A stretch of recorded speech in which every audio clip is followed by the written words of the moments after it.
alihi wa ashabihi ajma'in. Allahumma anfa'na bima 'allamtana warzuqna ilman ma yanfa'una ya rabbal alamin. Tsumma amma ba'd. Qala al-musannifu rahimahullah wa nafa'ana bi'ulumihi fid dharaini.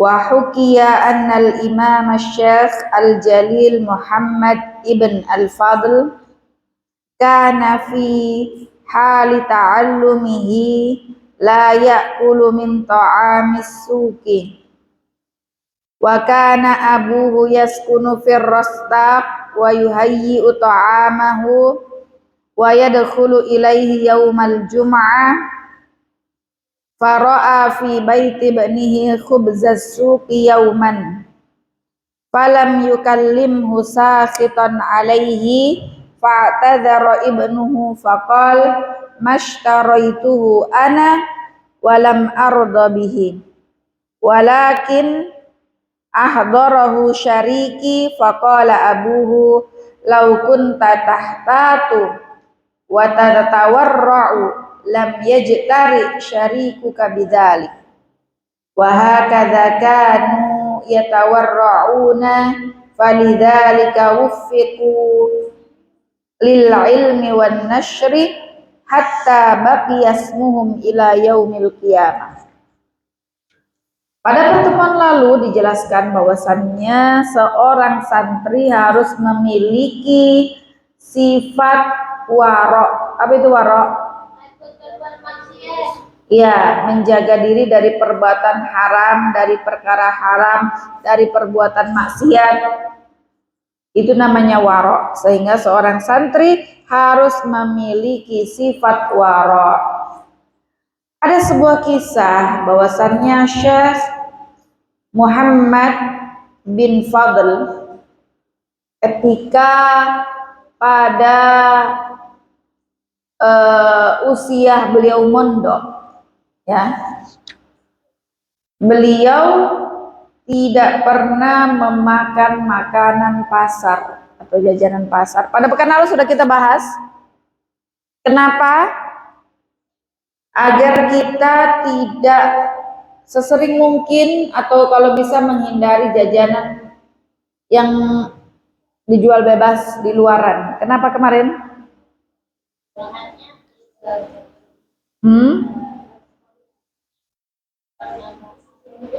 Karena bisa jadi terkena najis atau kotoran yang kita tidak tahu. Kemudian apa lagi? Polusi. Ab'adu an dzikrillah. Ya. Apa namanya? Jauh dari mengingat Allah. Kemudian apa yang ketiga? Absarul fuqara taqa'u alaihi, ketika dihidangkan di pinggir jalan atau di pasar-pasar makanan-makanan yang menggiurkan, kemudian orang-orang yang miskin gak mampu beli tapi melihat, akhirnya hurting, menyakiti hati kaum fakir sehingga kurang keberkahan pada makanan tersebut. Maka suatu ketika Syekh Muhammad bin Fadl ketika mondok, beliau itu menghindari makanan pasar yang dijual bebas. Ayahnya beliau itu tinggalnya di desa. Biasanya kalau di desa itu makanannya lebih natural, lebih fresh, lebih sehat, ya.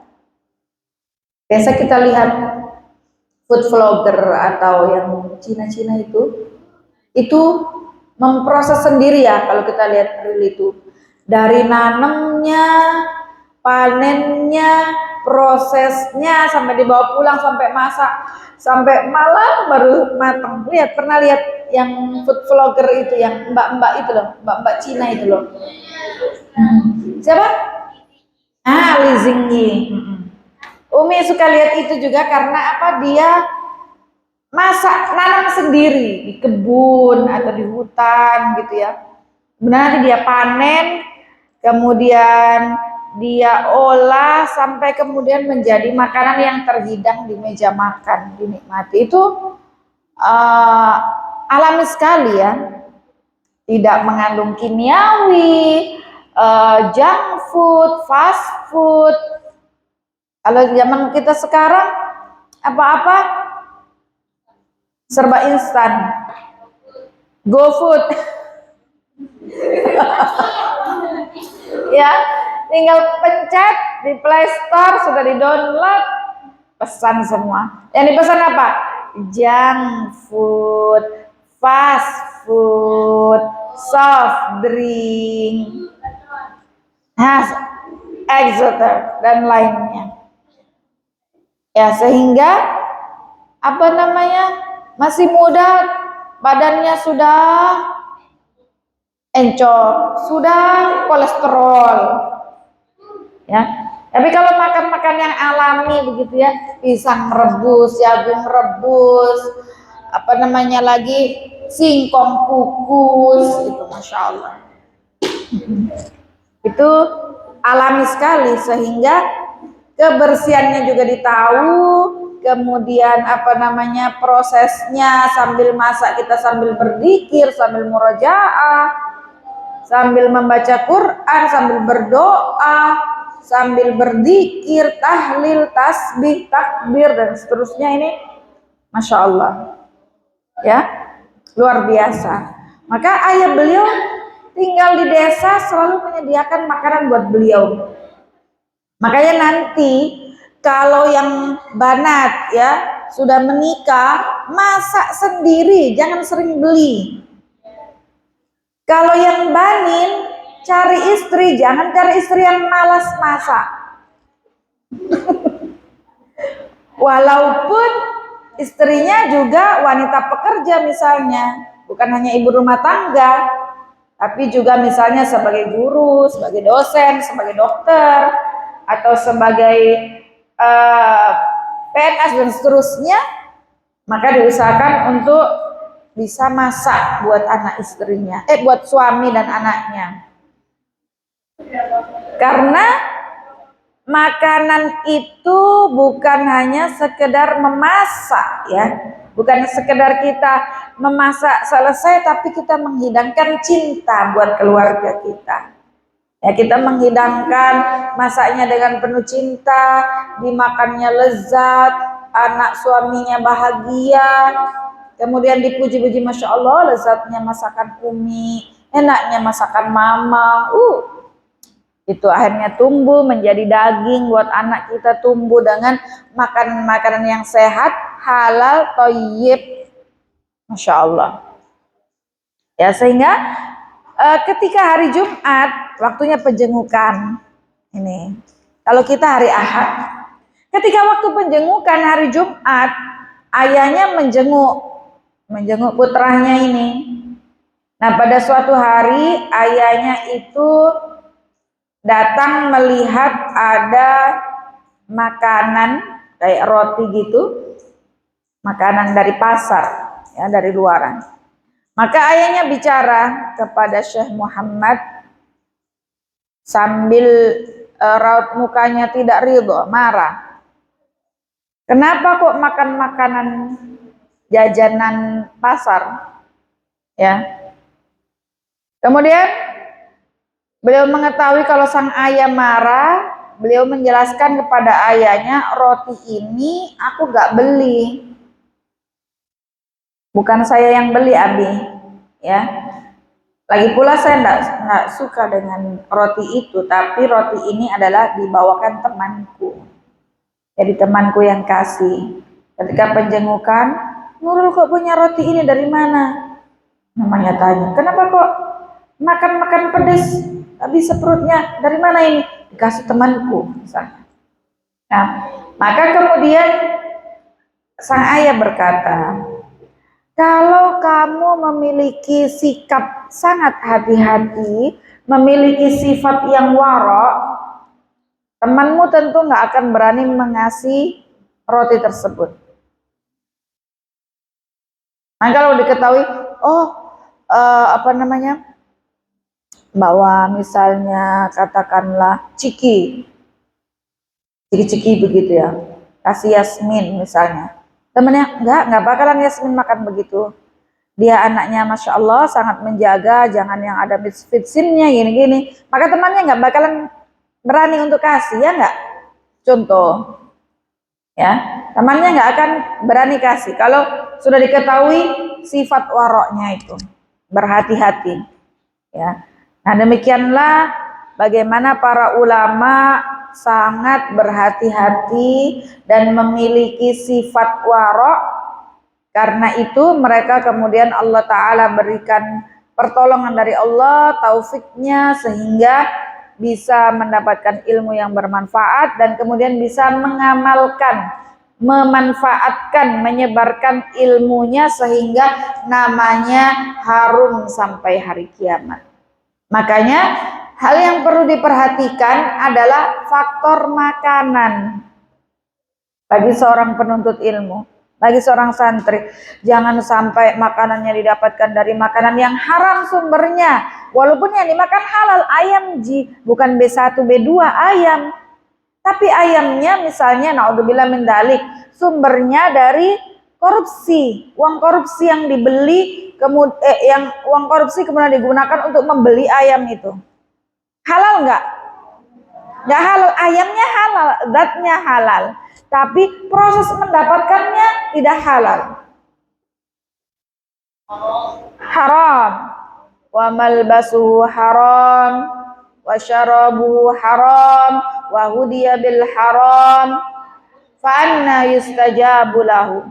Bagaimana doanya mau dikabulkan? Bagaimana mau menghafalnya cepat? Bagaimana ilmu mau masuk kalau daging yang tumbuh dalam dirinya adalah terbentuk dari makanan yang haram? Fannaru aulabi.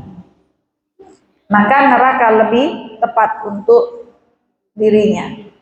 Makanya harus diperhatikan, sehingga tidak mengapa kalau misalnya orang tuanya tidak bisa setiap bulan ngasih uang jajan kiriman, tidak apa-apa.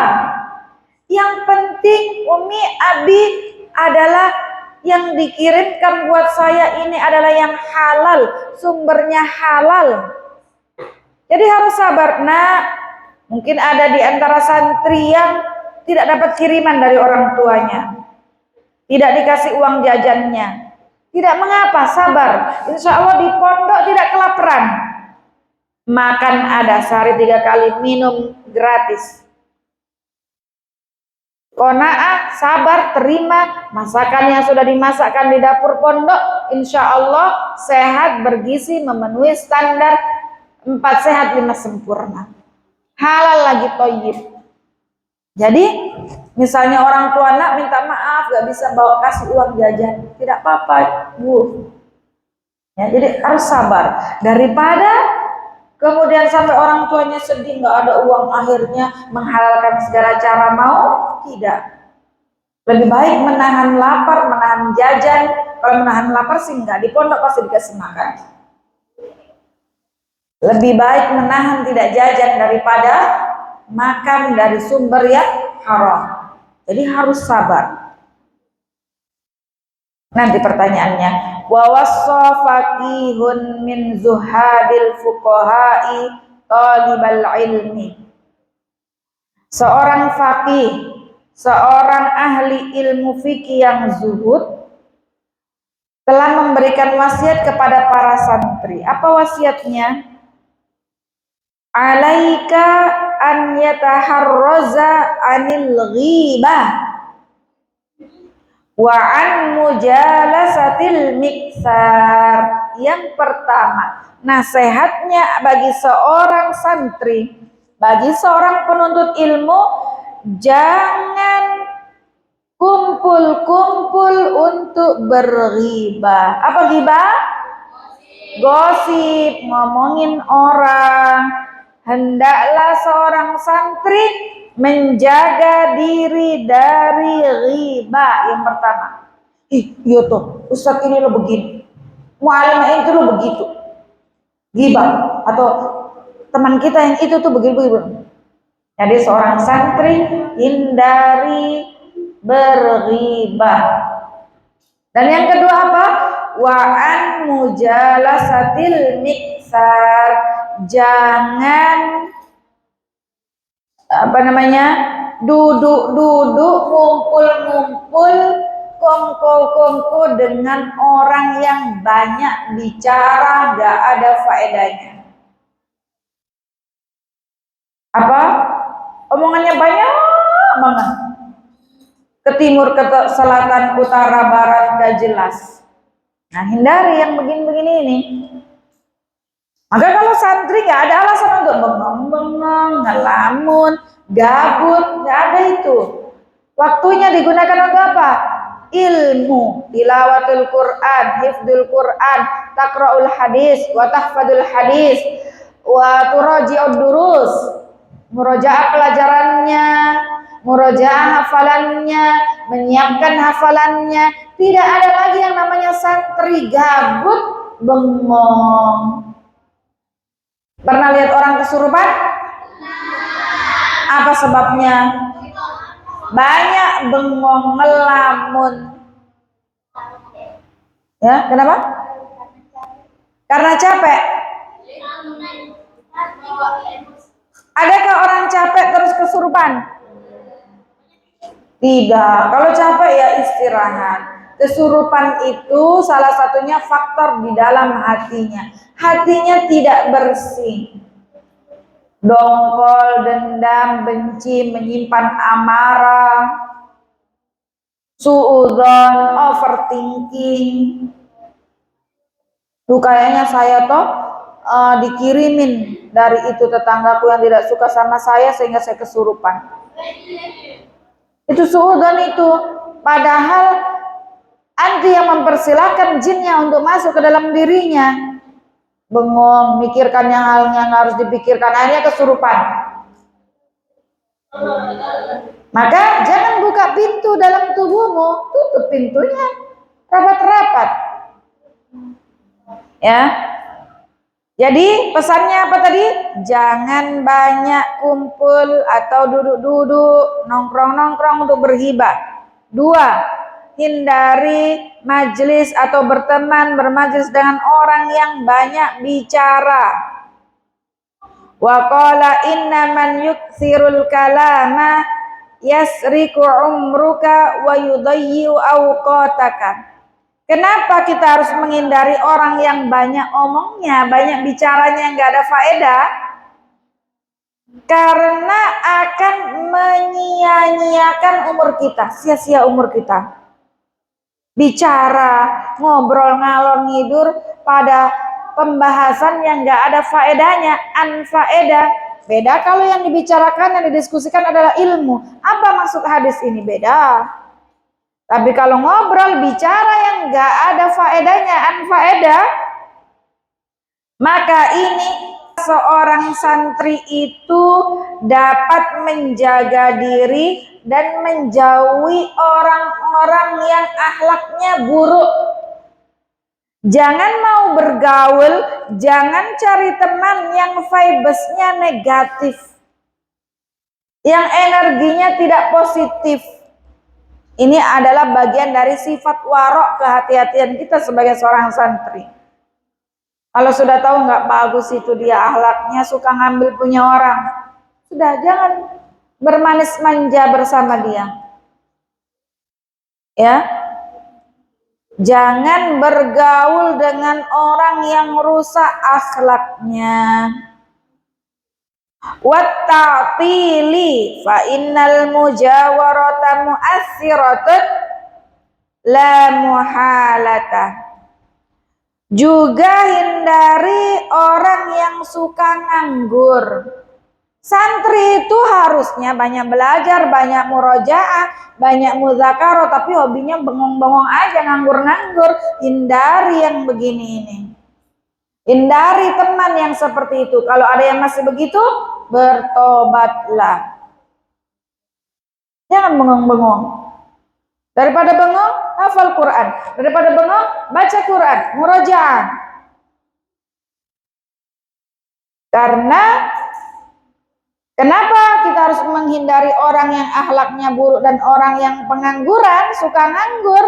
Sebab kalau kita berdekatan, berteman dengan orang seperti itu, pasti akan menular. Pernah membuktikan?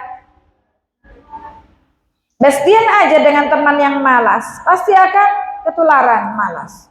Tapi kalau kita dekat dengan teman yang selalu positive thinking, positive vibes, energinya Masya Allah digunakan untuk hal-hal yang positif, ya, maka ini akan menular. Semenjak saya berteman dengan Raja, semakin rajin nih saya.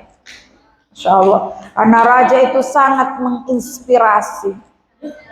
Masya Allah. Contoh, ya. Insya Allah Raja juga begitu sifatnya, Masya Allah. Amin. Ya, jadi hal itu bisa menular. Wa an yajlisa mustaqbilal qiblah wa yakunu mustannan bi sunnatin Nabi sallallahu alaihi wasallam wa yaghtanim da'wata ahlal khair wa yataharraz an da'watil mazlumin. Kemudian sebaiknya seorang santri itu ketika belajar, ketika menuntut ilmu, ketika mengaji, ketika murojaah, disunahkan untuk menghadap kiblat.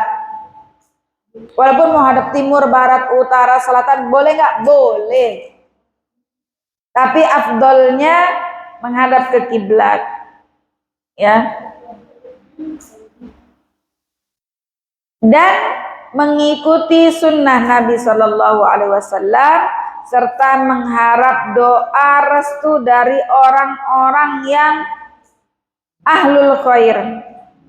Selalu mohon doa ke orang tuanya. Kalau ketemu gurunya, mohon doakan saya ya guru, Pak Guru, Ustadz, Ustadzah, Mu'alimah, doakan saya gitu. Minta doa kepada orang-orang yang soleh, didoakan. Doakan saya, mudah-mudahan betah di pondok, mudah-mudahan mudah untuk menghafal, mudah-mudahan mudah untuk memahami pelajaran dan dapat ilmu yang bermanfaat. Di samping itu, seorang santri harus menjaga diri jangan sampai menzalimi orang lain. Kenapa? Karena doa orang yang terzalimi itu mustajab, dikabulkan oleh Allah. Jadi jangan kita menyakiti hati orang lain atau berbuat zalim kepada orang lain. Sampai orang yang berdoa, saya tidak ridho ya Allah, saya tidak ikhlas, saya dizalimi, uangku dicuri, saya tidak ikhlas. Mudah-mudahan dia begini begitu. Hati-hati, ya.